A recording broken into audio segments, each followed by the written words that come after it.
The Kremlin announced today that President Putin was in Russia's Kursk region on Tuesday, his first visit since Moscow claimed it recaptured it from Ukrainian forces last month.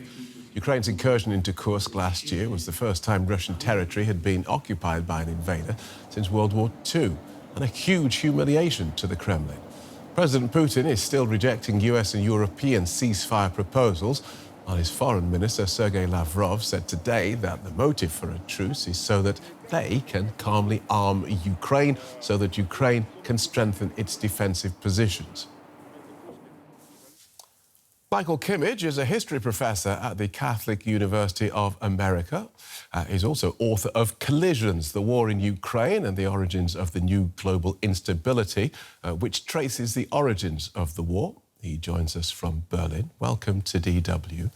You wrote recently an article for Foreign Policy magazine that was entitled "Russia has started losing the war in Ukraine."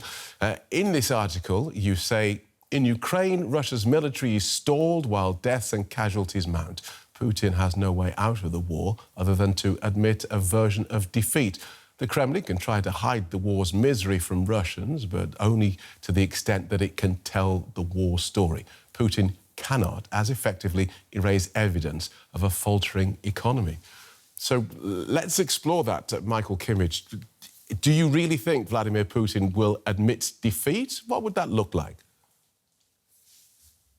I don't think that Vladimir Putin will admit defeat. He's staked his presidency on the war, so he will continue to narrate the war as a success, and he will compel Russian media to do the same. What I feel is ominous for Russia in terms of the war is that there is a widening gap between Russia's political aims, which is some version of control over Ukraine, and its military capacity. Now, it doesn't mean that Russia is obligated to stop fighting anytime soon, but you win wars by achieving your political objectives, and in that sense, Russia is involved in an operation that's going in the wrong direction. OK, so let's just explore that, firstly from the military standpoint and then perhaps from the economic view, because Russia is holding significantly more Ukrainian territory than Kyiv is holding Russian. And given the stance of the current US administration, surely all Vladimir Putin has to do is wait for Donald Trump to get bored and leave the stage. I don't think so. I mean, Russia has fought an enormously costly war for Russia over the last 3 years.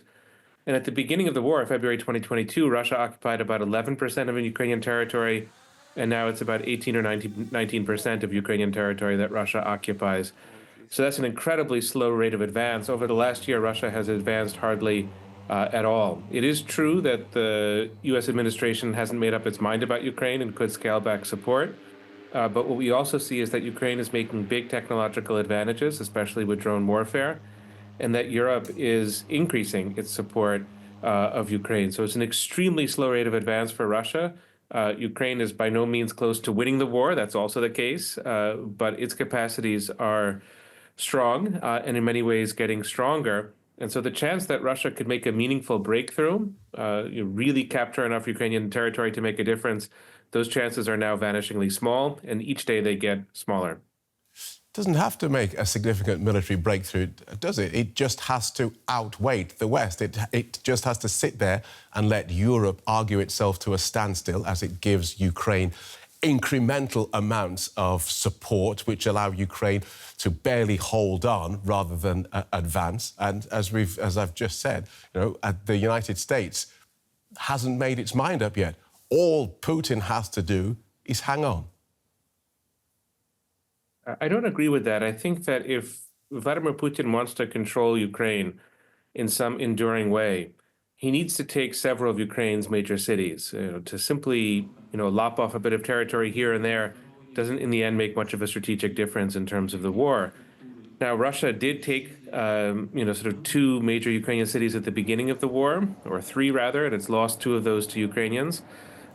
It still holds on to Mariupol, which is completely destroyed. But, Russia is not even able to take the city of Kharkiv, which is about 30, 40 kilometers from the Russian border. And so, yes, each day that the war lasts is very difficult for Ukraine. It's costly. There are civilian casualties. It damages the Ukrainian economy. It's not cost-free in any sense for Ukraine. But it's also the case on the other side of the front lines that Russia is achieving nothing. And unless it achieves something, it really can't end the war on its terms, which is, again, some aspect of political control over Ukraine. So Russia is really stuck. Okay. And it's not clear to me, apart from mobilizing millions of people, what Russia could do to change that dynamic. Right. So if your thesis is right, then, and we have Vladimir Putin in charge, who has decided that this is what he wants, and you can't see him admitting defeat, where are we? I think it would be fair to say that the war is stuck. And of course, we could review, and many people do, the difficulties that Ukraine has, which are difficulties of manpower and political economy, and all of the difficulties involved in fighting a long war of attrition. Is just very important, I would say essential, not to forget the enormous difficulties that Russia has. And Russia is pouring resources into this war really to no end. So, Russia is a dictatorship. The Russian government is very much able to control the story. But as the Russian economy worsens and as this war lengthens, I do think that Putin is going to start to run into political difficulties. And if we look at the history of warfare, countries that fight long, inconclusive wars, they typically do encounter political difficulties. How does a dictator like Vladimir Putin encounter political difficulties in a country in which he holds absolute power and in which there is no credible opposition? Well, we have seen in the past many countries where it seems like a leader holds absolute power. I think Syria recently would be the best example with Bashar al-Assad, that can break apart very quickly. I'm not predicting that with Russia, but would be eager to emphasize that as a possibility. But we already saw in the first year of the war a kind of mini example of what could come Putin's way, which was the huge mutiny in June, July of 2023, when the Russian military, under the leadership of Yevgeny Prigozhin, made a march on Moscow. And that was all about discontent at the front. I don't think that discontent is less, and it may be discontent that's looking for a leader.